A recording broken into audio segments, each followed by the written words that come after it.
आज हम बात करेंगे लेसन 2 क्या हमारे आसपास के पदार्थ शुद्ध है। सबसे पहले हम पदार्थ के बारे में जानेंगे कि पदार्थ क्या होता है।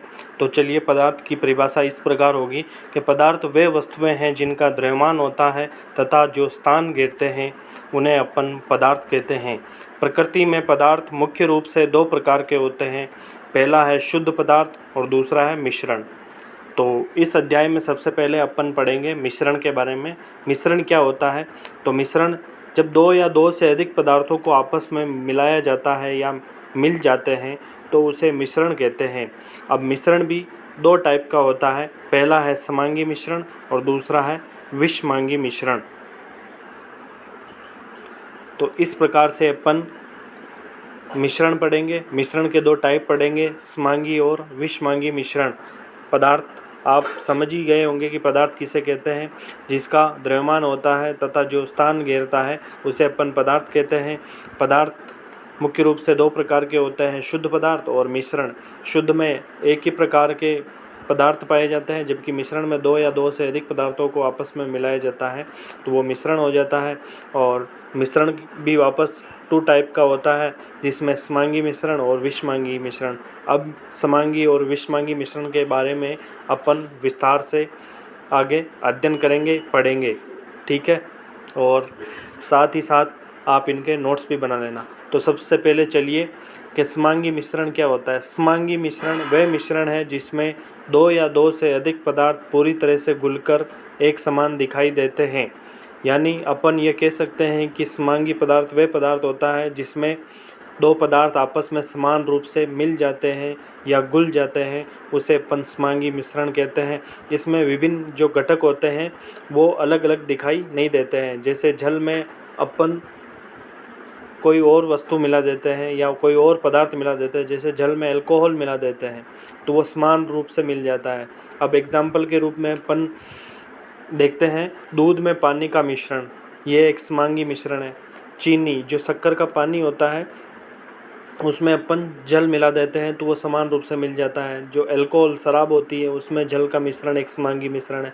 फिर दूसरा आता है अपने विषमांगी मिश्रण। विषमांगी मिश्रण वह मिश्रण है जिसमें दो या दो से अधिक पदार्थ आपस में पूरी तरह से नहीं मिल पाते हैं और जब इनको मिलाया जाता है तो ये नहीं मिलते हैं आपस में समान रूप से। जिस प्रकार समांगी मिश्रण में जल और अल्कोहल आपस में समान रूप से मिल रहे थे, जबकि विषमांगी मिश्रण में जल और जो दूसरा पदार्थ मिलाते हैं वो आपस में समान रूप से नहीं मिलता है, उसे अपन विषमांगी मिश्रण कहते हैं। विषमांगी मिश्रण का उदाहरण चाय पत्ती और पानी का मिश्रण, रेत और जल का मिश्रण, तेल और जल का मिश्रण, ये सभी विषमांगी मिश्रण के उदाहरण थे।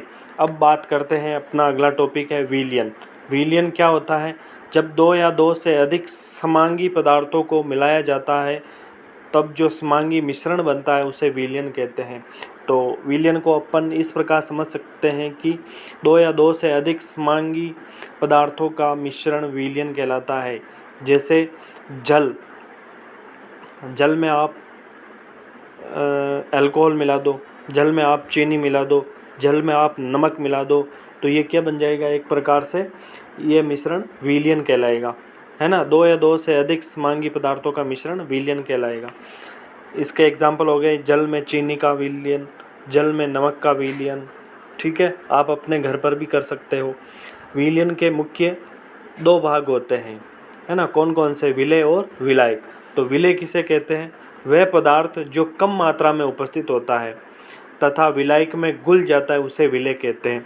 देखिए, इसको आसान भाषा में समझने के लिए, जैसे आप क्या कर रहे हो, जल में नींबू पानी मिला रहे हो, तो जो कम मात्रा में मिला रहे हो वो विलेय होता है और जो विलायक में घुल जाता है। यहाँ पर नींबू पानी में जो विलायक है वो जल है और जो नींबू पानी है वो विलेय है। जो नींबू का रस है वो विलेय है क्योंकि वो कम मात्रा में है। अब इसी प्रकार आगे चलते हैं। विलयन का दूसरा भाग है विलायक। वह पदार्थ जो अधिक मात्रा में उपस्थित होता है तथा जिसमें विलेय घुलता है उसे विलायक कहते हैं। जैसे जल में चीनी मिलाई जाए तो चीनी विलेय कहलाएगी। जो शक्कर होती है ना, आपके जो घर में यूज़ करते हो, वो जल में मिलाई जाती है तो वो विलेय कहलाएगी और जो जल है वो विलायक कहलाएगा, क्योंकि वो जो चीनी है उसको आपस में घोल रहा है जल, इसलिए वो विलायक कहलाएगा। अब बात करते हैं विलयन कैसे बनता है। तो जब विलय और विलायक को आपस में मिला दिया जाता है तो वो विलयन बन जाता है। ठीक है दोस्तों। अब अपना अगला टॉपिक है विलयन की सांद्रता। विलयन की सांद्रता कैसे ज्ञात करते हैं? जब विलयन में उपस्थित विलय और विलायक की मात्रा के आधार पर उसकी सांद्रता ज्ञात की जाती है तो वही विलयन की सांद्रता। विलयन में उपस्थित विलय की मात्रा के आधार पर किसी भी पदार्थ की सांद्रता ज्ञात की जाती है। तो सांद्रता ज्ञात करने का सूत्र इस प्रकार होगा। सबसे पहले विलयन का द्रव्यमान प्रतिशत ज्ञात करना।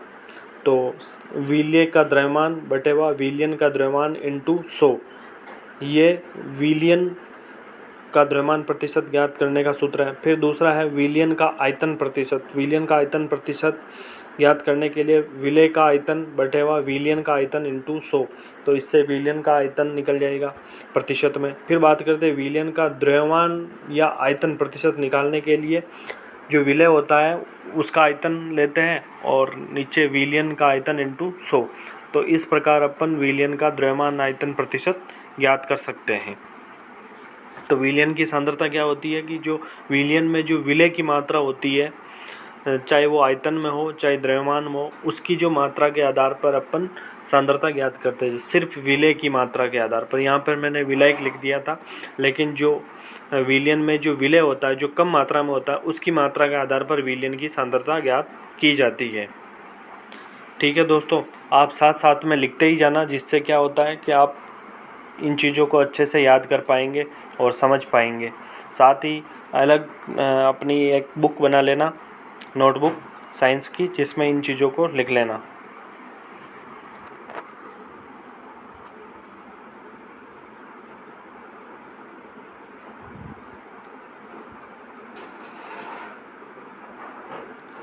ये सारी चीज़ें आपको बहुत ही शॉर्ट फॉर्म में उपलब्ध करवाई जा रही है।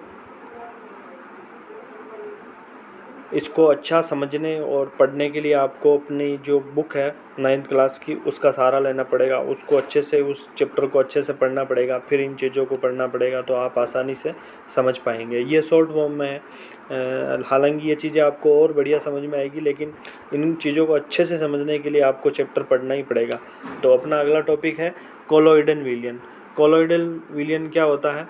तो ऐसा विलयन जिसमें विलय के कण इतने छोटे होते हैं कि दिखाई नहीं देते हैं, लेकिन साधारण विलयन के कणों से बड़े होते हैं, उसे कोलोइडल विलयन कहते हैं। जिसमें विलय के कण छोटे होते हैं, दिखाई नहीं देते हैं, लेकिन जो साधारण विलयन होता है उनसे ये कण बड़े होते हैं, उसे कोलोइडल विलयन कहते हैं। जैसे अपना दूध हो गया, दही हो गई, चाय हो गई, और जो धुआं होता है ना, स्मोक, वो एक कोलोइडल विलयन है। अब कोलोइडल विलयन भी 2 टाइप्स का होता है, जिसमें होती है प्रक्षिप्त प्रावस्था और दूसरा है प्रक्षेपण माध्यम। तो इसमें अपन बात करते हैं प्रक्षिप्त प्रावस्था क्या होती है।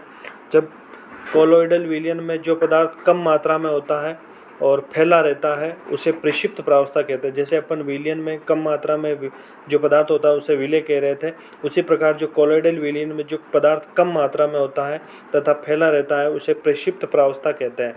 जैसे दूध में वसा के कण प्रक्षिप्त प्रावस्था है। जो दूध होता है उसमें जल की मात्रा होती है, और जो वसा होती है, जो वसा है उसे प्रक्षिप्त प्रावस्था कहते हैं, क्योंकि इसकी मात्रा कम होती है।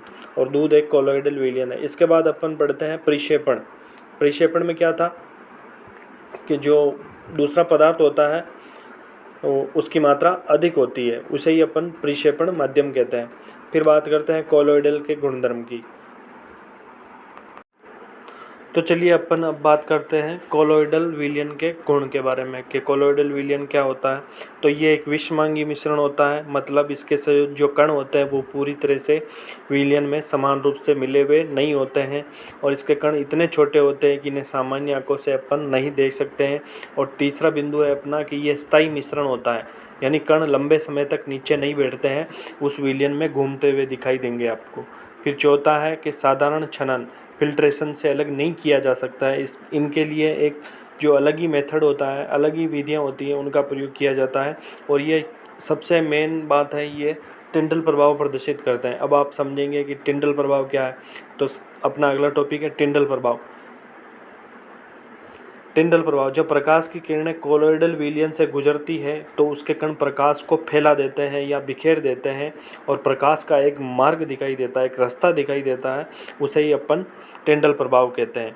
टिंडल प्रभाव को और अच्छे से समझने के लिए आपको एक घरेलू उदाहरण देता हूँ। जब आप सुबह सुबह अपने जो घर में झाड़ू लगाते हैं और जो सुबह का प्रकाश आता हुआ दिखाई देता है, तो आपने देखा होगा कि रोशनदान से जो प्रकाश आ रहा है उसमें जो प्रकाश के कण है वो गति करते हुए दिखाई देते हैं, उनकी एक मतलब अलग ही रेखा दिखाई देती है, उसे अपन टिंडल प्रभाव कहते हैं।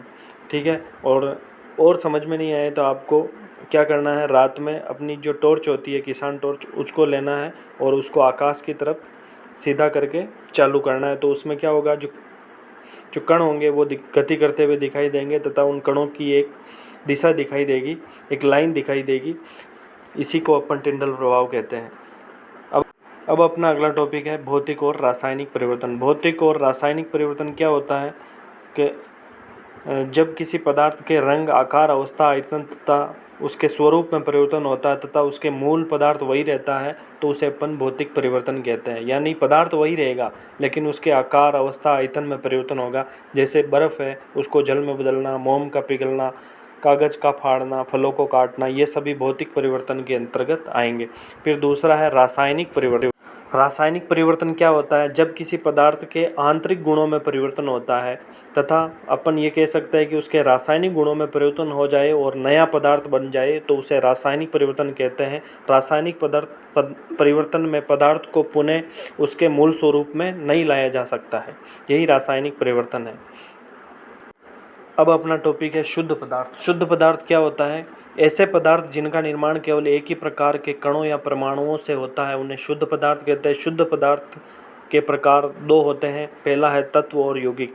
तो तत्व के बारे में सबसे पहले बात कर लेते हैं। इसकी खोज रॉबर्ट बॉयल ने की थी। इस तत्व शब्द का प्रयोग सर्वप्रथम रॉबर्ट बॉयल ने किया था। तत्व की आधुनिक परिभाषा लावोजियर या लाउशिये ने दी थी, जिसे रसायन विज्ञान का पिता, फादर ऑफ केमिस्ट्री कहा जाता है। इसकी परिभाषा इस प्रकार हो जाएगी कि ऐसा शुद्ध पदार्थ जिसे साधारण रासायनिक विधियों द्वारा और अधिक सरल पदार्थों में नहीं तोड़ा जा सकता है उसे तत्व कहते हैं। ठीक है,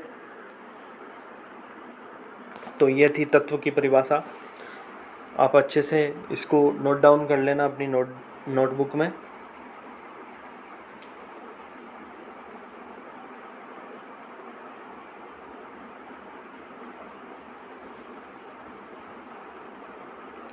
अब अपन बात करते हैं तत्वों का वर्गीकरण। तत्वों को कितने भागों में बांटा गया है, तो तत्वों को मूल रूप से 3 वर्गों में बांटा गया। पहला है धातु, दूसरा है धातु और तीसरा है उपधातु।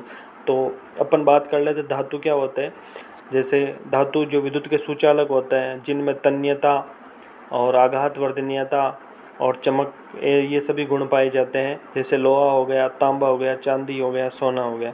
फिर अधातु, नॉन मेटल, जिनमें मतलब ये सभी गुण नहीं पाए जाते हैं, तन्यता, आघात वर्धनीयता, है ना, तो उसे अधातु कहते हैं। अधातु में ऑक्सीजन हो गई, सल्फर हो गया, कार्बन हो गया, मतलब ये कह सकते हैं जो विद्युत के सुचालक नहीं होते हैं। उपधातु क्या होता है, ये धातु और अधातु दोनों के बीच के पदार्थ होते हैं, इन्हें अपन उपधातु मानते हैं। अब बात करते हैं यौगिक।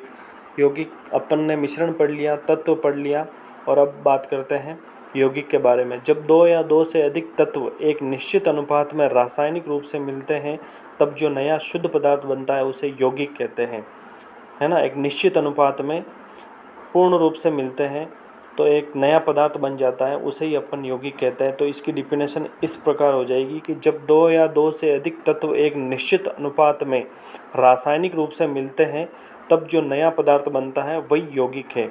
ठीक है, आप अच्छे से लिख लेना इसको। अब बात करते हैं यौगिक के गुण। तो यौगिक के क्या गुण होते हैं कि यह एक समांगी पदार्थ होता है, अर्थात इसके सभी भागों का संगठन समान होता है, इसका निश्चित संगठन होता है। यौगिक में तत्व हमेशा एक निश्चित अनुपात में होते हैं। जैसे जल में हाइड्रोजन और ऑक्सीजन का अनुपात हमेशा 2:1 ही होता है। इसके बाद बात करते हैं अवयवों से भिन्न गुण। अवयव मतलब जिनसे ये मिलकर बना होता है। यौगिक के गुण उसके अवयव तत्वों से बिल्कुल भिन्न होते हैं। जिनसे ये मिलकर बनता है उनसे इसके जो गुण होते हैं ये बिल्कुल भिन्न होते हैं। है ना। जैसे हाइड्रोजन जलती है, ऑक्सीजन जलने में सहायता करती है। हाइड्रोजन खुद जलती है जबकि ऑक्सीजन इसको जलाने में सहायता करती है, लेकिन दोनों मिलकर जल बनाते हैं जो आग नहीं पकड़ता है। ठीक है, आप समझ गए होंगे। ये अपने मूल गुणों से भिन्न होता है। अब बात करते हैं रासायनिक विधियों से पृथक्करण। यौगिक के अवयवों को साधारण भौतिक विधियों से अलग नहीं किया जा सकता। जैसे आपके पानी में रेत आ गई तो आप उसको छान कर अलग